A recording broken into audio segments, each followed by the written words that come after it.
জানিয়ে দিব এই মুহূর্তে পাওয়া আপডেট আন্তর্জাতিক সংবাদ। শুরুতেই শিরোনাম। ইসরায়েল হামলা চালালে দ্রুত প্রতিশোধ নেবে ইরান। এরপরে আমেরিকার কপটতা, মুখে শান্তির বলি, প্রকাশ্যে ইসরায়েলকে ধ্বংসাত্মক অস্ত্রের সরবরাহ। জানাবো ইসরায়েলে হামলার জন্য সর্বোচ্চ সম্মাননা পেলেন আইআরজিসি কমান্ডার। আরও থাকবে হামলার পর থেকে নাসরুল্লাহর সম্ভাব্য উত্তরসূরি সাফিউদ্দিনের খোঁজ নেই। এবং সবশেষে গাজায় মসজিদ স্কুলে ইসরায়েলের বিমান হামলা, নিহত 24। শুনছিলেন সংবাদ শিরোনামগুলো, এবারে বিস্তারিত। ইসরায়েল হামলা চালালে দ্রুত প্রতিশোধ নেবে ইরান। ইসরায়েলের যে কোনো সম্ভাব্য পদক্ষেপের জন্য ইরান সম্পূর্ণ প্রস্তুত বলে জানিয়েছেন দেশটির সামরিক বাহিনী। রোববার তেহরানের সামরিক সূত্রের বরাত দিয়ে বার্তা সংস্থা ইরনা জানায়, ইসরায়েল কোনো আক্রমণ চালালে ইরান তাৎক্ষণিকভাবে প্রতিশোধমূলক ব্যবস্থা নেবে। ইরানের পরিকল্পনায় বিভিন্ন ধরনের পাল্টা এবং নির্দিষ্ট হামলার ব্যবস্থা রয়েছে, যা ইসরায়েলের পদক্ষেপের প্রকারভেদ অনুযায়ী সিদ্ধান্ত নেওয়া হবে। ইরানের সামরিক সূত্রটি আরও জানিয়েছে যে ট্রু প্রমিস 2 অভিযানের সময় ইরান দেখিয়েছে যে তারা ইসরায়েলের যে কোনো স্থানে হামলা চালাতে সক্ষম। প্রসঙ্গত, গত 1 অক্টোবর রাতে ইরানের সামরিক বাহিনী ইসরায়েলের সামরিক গুপ্তচর এবং গোয়েন্দা ঘাঁটিগুলো লক্ষ্য করে প্রায় 200টি ক্ষেপণাস্ত্র ছোড়ে, যা ফিলিস্তিনের স্বাধীনতাকামী সংগঠন হামাসের রাজনৈতিক প্রধান ইসমাইল হানিয়া, হিজবুল্লাহর মহাসচিব হাসান নাসরুল্লাহ এবং আইআরজিসির ব্রিগেডিয়ার জেনারেল আব্বাস নীলফরুসানের হত্যার প্রতিশোধ হিসেবে চালানো হয়। এরপর থেকেই মক্ষম জবাব দিতে ইরানে পাল্টা হামলা চালানোর ঘোষণা দিয়েছেন ইসরায়েলের প্রধানমন্ত্রী বেনিয়ামিন নেতানিয়াহু। শনিবার জাতির উদ্দেশ্যে দেওয়া এক ভাষণে ইসরায়েলের প্রধানমন্ত্রী বলেন, সম্প্রতি ইরান ইসরায়েলে যে মাত্রার ক্ষেপণাস্ত্র হামলা চালিয়েছে, বিশ্বের অন্য কোনো দেশ তাদের ভূখণ্ড ও জনগণের উপর ওই মাত্রার হামলা বরদাস্ত করবে না, ইসরায়েলও করবে না। নেতানিয়াহু বলেন, নিজের ভূখণ্ড ও নাগরিকদের রক্ষা করা শুধু আমাদের অধিকারই নয়, এটি ইসরায়েলেরও দায়িত্ব।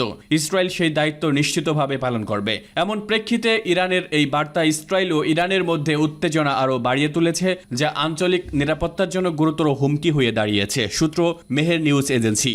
আমেরিকার কপটতা, মুখে শান্তির বলি, প্রকাশ্যে ইসরায়েলকে ধ্বংসাত্মক অস্ত্রের সরবরাহ। ফিলিস্তিনি এবং লেবাননের জনগণের বিরুদ্ধে মানবতা বিরোধী অপরাধ অব্যাহত রাখার বিষয়ে ইহুদিবাদী ইসরায়েল শাসক গোষ্ঠীকে সবুজ সংকেত দেওয়া মার্কিন প্রেসিডেন্ট জো বাইডেন স্বীকার করেছেন যে তার সরকার ইসরায়েলকে যে পরিমাণ সাহায্য করেছে, মার্কিন যুক্তরাষ্ট্রের আর কোনো সরকারই এতটা সাহায্য করেনি। মার্কিন প্রেসিডেন্ট জো বাইডেন সম্প্রতি ইহুদিবাদীদের উদ্দেশ্যে এক বিবৃতিতে বলেছেন, আমার সরকারের চেয়ে কোন সরকারই ইসরায়েলকে এত বেশি সাহায্য করেনি। পার্স টুডে এর মতে, জো বাইডেন, যিনি নিজের স্বীকারোক্তিতে ইহুদিবাদী শাসক গোষ্ঠী এবং এর যুদ্ধবাজ প্রধানমন্ত্রী নেতানিয়াহুর সবচেয়ে বড় সমর্থক, তিনি আরও দাবি করেছেন যে তার গুরুত্বপূর্ণ এজেন্ডা হলো পশ্চিম এশীয় অঞ্চলে একটি পূর্ণ মাত্রার যুদ্ধ ঠেকানো। পশ্চিম এশিয়ায় শান্তি ও স্থিতিশীলতার জন্য আমেরিকার ইচ্ছার সঙ্গে ইহুদিবাদী ইসরায়েলের সমর্থনে তার কর্মকাণ্ডের কোনো সামঞ্জস্যতা নেই। দীর্ঘদিন ধরে মার্কিন যুক্তরাষ্ট্র অভ্যন্তরীণ এবং আন্তর্জাতিক জনমতের চাপে গাজা ও লেবাননের যুদ্ধ বন্ধ করার জন্য একটি যুদ্ধবিরতি প্রতিষ্ঠা এবং পক্ষগুলোর মধ্যে একটি চুক্তিতে পৌঁছানোর চেষ্টা করছে বলে দাবি করছে। মার্কিন সরকার পশ্চিম এশিয়ায় যুদ্ধের আকাঙ্ক্ষা এবং হত্যালোভীর সঙ্গে সামঞ্জস্য রেখে সর্বদা একাধিক এবং পরস্পর বিরোধী অবস্থান গ্রহণ করার সময় এই দাবি করা হয়। এর ফলে ইহুদিবাদী ইসরায়েলের প্রধানমন্ত্রীকে নির্ভীকভাবে তার অপরাধ চালিয়ে যেতে এবং এখন যুদ্ধের পরিধি লেবাননে প্রসারিত করতে তাকে সাহায্য করেছে। মার্কিন যুক্তরাষ্ট্রের সাবেক প্রেসিডেন্ট বারাক ওবামার আমলে তেল আবিব ও ওয়াশিংটনের মধ্যে চুক্তি অনুযায়ী আমেরিকা প্রতি বছর ইহুদিবাদী ইসরায়েলকে $3.8 বিলিয়ন সামরিক প্যাকেজ দেবে বলে সিদ্ধান্ত গৃহীত হয়। অন্যদিকে একটি প্রতিবেদনে বলা হয়েছে, 2023 সালের 7 অক্টোবর হামাসের সঙ্গে ইসরায়েলের যুদ্ধ শুরু হওয়ার পর থেকে আমেরিকা 2024 মার্চ বিল থেকে $3.8 বিলিয়ন এবং 2024 এপ্রিলের একটি সম্পূরক বরাদ্দ বিল থেকে $8.7 বিলিয়ন সহ ইসরায়েল কমপক্ষে $12.5 বিলিয়ন সামরিক সহায়তা প্রদানের আইন প্রণয়ন করেছে। একই প্রতিবেদনে বলা হয়েছে, 2022 সালে ডলারের বিনিময় হারের ভিত্তিতে 1946 সাল থেকে 2024 সাল পর্যন্ত ইসরায়েলকে মার্কিন সামরিক সহায়তার পরিমাণ $2030 বিলিয়ন ছাড়িয়েছে। এদিকে মার্কিন পররাষ্ট্র দপ্তর সম্প্রতি লেবানন এবং অন্যান্য অঞ্চলে ক্ষতিগ্রস্ত জনগোষ্ঠীকে সাহায্য করার জন্য $157 মিলিয়ন মূল্যের একটি মানবিক সহায়তা প্যাকেজ বরাদ্দের দাবি করে একটি বিবৃতি জারি করেছে। মানবিক পরিস্থিতি উন্নয়নের জন্য এই প্যাকেজ বরাদ্দের প্রতিক্রিয়ায় আল জাজিরা লিখেছে, এখন এটি মার্কিন যুক্তরাষ্ট্রের দান করা অস্ত্র বা যা লেবাননের বেসামরিকদের উপর অবতরণ করেছে। ওয়াশিংটনের ব্যাপক কূটনৈতিক সমর্থনে তেল আবিবের কর্মকর্তাদের পশ্চিম এশিয়ায় আরও নৃশংসতা করতে উৎসাহিত করেছে। বিষয়টি এমন যে আমেরিকা গরু মেরে জুতাদান করছে। এ প্রসঙ্গে মার্কিন সিনেটের সশস্ত্র বাহিনী কমিটির সিনিয়র সদস্য ডেমোক্রেটিক সিনেটর মার্ক ক্যালি স্বীকার করেছেন যে লেবাননের সাম্প্রতিক অপরাধযোগ্য ঘটানোর ক্ষেত্রে ইহুদিবাদী শাসক গোষ্ঠী যুক্তরাষ্ট্রের তৈরি গাইডেড বোমা ব্যবহার করেছে। ওয়াশিংটন পোস্ট সংবাদপত্র ইহুদিবাদী শাসকদের দ্বারা প্রকাশিত চিত্রগুলো পরীক্ষা করার পরে লিখেছে, ইসরায়েল সম্ভবত বৈরুতে হামলায় মার্কিন যুক্তরাষ্ট্রে তৈরি 2000 পাউন্ড বোমা ব্যবহার করেছিল, যার ফলে হিজবুল্লাহর মহাসচিব সাইয়েদ হাসান নাসরুল্লাহ শহীদ হন। ইসরায়েলে হামলার জন্য সর্বোচ্চ সম্মাননা পেলেন আইআরজিসি কমান্ডার। ইসরায়েলে ক্ষেপণাস্ত্র হামলার জন্য ইসলামী বিপ্লবী গার্ড বাহিনীর অ্যারোস্পেস ডিভিশনের কমান্ডারকে সর্বোচ্চ সম্মাননা প্রদান করেছেন ইরানের সর্বোচ্চ নেতা আয়াতুল্লাহ আলী খামেনি। শীর্ষ সামরিক ব্যক্তিদের উপস্থিতিতে কমান্ডার আমির আলী হাজিজাদে সর্বোচ্চ নেতার কাছ থেকে ফাতহ পদক গ্রহণ করেন। পদকটি সর্বোচ্চ সামরিক সম্মাননাগুলোর মধ্যে একটি, যা সামরিক কৃতিত্বের জন্য দেওয়া হয়। এটি 1980-এর দশকে 8 বছরের ইরাক যুদ্ধের সময় প্রথম প্রতিষ্ঠিত হয়েছিল। তখন থেকে অল্প সংখ্যক নেতাই এই পদক লাভ করেছেন। গত মঙ্গলবার রাতে ইসরায়েলকে লক্ষ্য করে অন্তত 180টি ব্যালিস্টিক ক্ষেপণাস্ত্র নিক্ষেপ করে ইরান। হামলার পর ইসরায়েল জুড়ে বিভিন্ন স্থানে বিস্ফোরণের শব্দ শোনা গেছে, তবে ক্ষয়ক্ষতির পরিমাণ সেভাবে প্রকাশ করেনি ইসরায়েল। সম্প্রতি হামাস, হিজবুল্লাহ ও ইরানের সিনিয়র কমান্ডারদের হত্যার জবাবে এই মিসাইল হামলা চালানো হয় বলে জানিয়েছে ইরানের রেভলিউশনারি গার্ড। তারা বলছে, ইসরায়েল যদি এই হামলা জবাব দেয় তবে আরও হামলা চালানো হবে।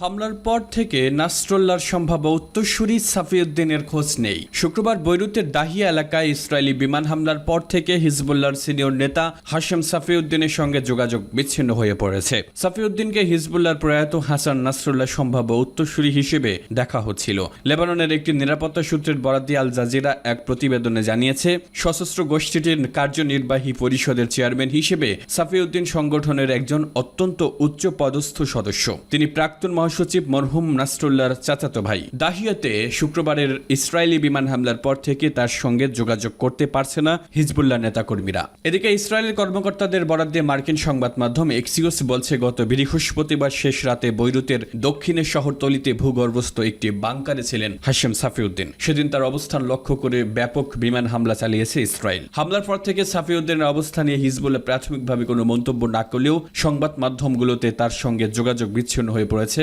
খবর ছড়িয়ে পড়লে এক অফিসিয়াল বিবৃতি দেয় হিজবুল্লাহ। বিবৃতিতে হিজবুল্লাহ মিডিয়া অফিস জানায়, হিজবুল্লাহ নেতা নিহত হওয়া নিয়ে বিভিন্ন গ্রুপের সূত্রের বরাত দিয়ে যে প্রতিবেদনগুলো সংবাদ মাধ্যমে এসেছে তা অর্থহীন গুজব। লেবাননের আরো দুটি নিরাপত্তা বলছে, দাহিয়াতে টানা হামলার কারণে সেখানে উদ্ধার কাজ চালানো যাচ্ছে না।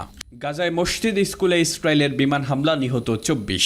গাজা উপত্যকার একটি মসজিদ ও একটি স্কুলে ইসরায়েলের প্রতিরক্ষা বাহিনী বিমান হামলা চালিয়েছে। হামলার নিক্ষিপ্ত গোলায় নিহত হয়েছেন অন্তত 24 জন ফিলিস্তিনি। সে সঙ্গে আহত হয়েছেন আরও 93 জন। রোববার ভোরের দিকে হামলা চালানো হয় বলে জানিয়েছে হামাস নিয়ন্ত্রিত গাজার মিডিয়া অফিস। মিডিয়া অফিসের তথ্য মতে ইসরায়েলি বিমান হামলার লক্ষ্যবস্তু ছিল একটি মসজিদ ও একটি স্কুল, যেখানে বাস্তুচ্যুত মানুষরা আশ্রয় নিয়েছিলেন। আলাক্সা হাসপাতালের নিকটবর্তী দেইর আল বালাহ এলাকার ওই মসজিদ এবং ইবনে রুশদ স্কুলে এই হামলা চালানো হয়। গাজার বেসামরিক প্রতিরক্ষা বিভাগের মুখপাত্র মাহমুদ বাশাল এএফপিকে বলেন, মসজিদে হামলায় নিহত হয়েছেন 21 জন, বাকি 3 জন নিহত হয়েছেন স্কুলে হামলার ঘটনায়। সেই সঙ্গে উভয় ঘটনায় আহত হয়েছেন 93 জন। আহতদের মধ্যে বেশ কয়েকজনের অবস্থা আশঙ্কাজনক। আহতদের সবাইকে গাজার আল আকসা হাসপাতালে ভর্তি করা হয়েছে বলে জানিয়েছেন বাশাল। রোববার পৃথক এক বিবৃতিতে ইসরায়েলের প্রতিরক্ষা বাহিনী এএফপিকে জানিয়েছেন, হামাস সন্ত্রাসীদের উপর সুনির্দিষ্ট হামলা চালানো হয়েছে। ফিলিস্তিনি প্রতিরোধ গোষ্ঠী হামাস ওই মসজিদ ও স্কুলটিকে কমান্ড সেন্টার হিসেবে ব্যবহার করেছিল বলে দাবি করেছে আইডিএফ আরো জানায়, তাদের কাছে তথ্য রয়েছে গাজায় দেইর আল বালাহ সেই মসজিদ এবং স্কুলটিতে সাধারণ ফিলিস্তিনিদের ছদ্মবেশে হামাসের সন্ত্রাসীরা অবস্থান নিয়েছে। তাদের অভিযানের প্রধান ও একমাত্র লক্ষ্য ছিল সন্ত্রাসীরা। এদিকে গাজায় ইসরায়েলি বাহিনীর অভিযান শুরুর 1 বছর পূর্তির একদিন আগে চালানো এই হামলা 2023 সালের 7 অক্টোবর ইসরায়েলের দক্ষিণাঞ্চলীয় ভূখণ্ডে ঢুকে অতর্কিত হামলা চালায় গাজা উপত্যকা নিয়ন্ত্রণকারী গোষ্ঠী হামাস এবং তার মিত্র গোষ্ঠী প্যালেস্টাইনিয়ান ইসলামিক জিহাদের 1000 যোদ্ধা। হামলার পর এলোপাতাড়ি গুলি চালিয়ে 1200 জনকে হত্যার পাশাপাশি 242 জনকে জিম্মি হিসেবে গাজায় নিয়ে আসে হামাস যোদ্ধারা। তাদের মধ্যে এখনও শতাধিক জিম্মি হামাসের কবজায় রয়েছেন। এদিকে জিম্মিদের উদ্ধারে ওই দিন থেকে গাজায় অভিযান শুরু করে ইসরায়েলি বাহিনী। সেই অভিযানে এ পর্যন্ত নিহত হয়েছেন 41,000-এরও বেশি মানুষ এবং আহতের সংখ্যা ছাড়িয়েছে 90,000।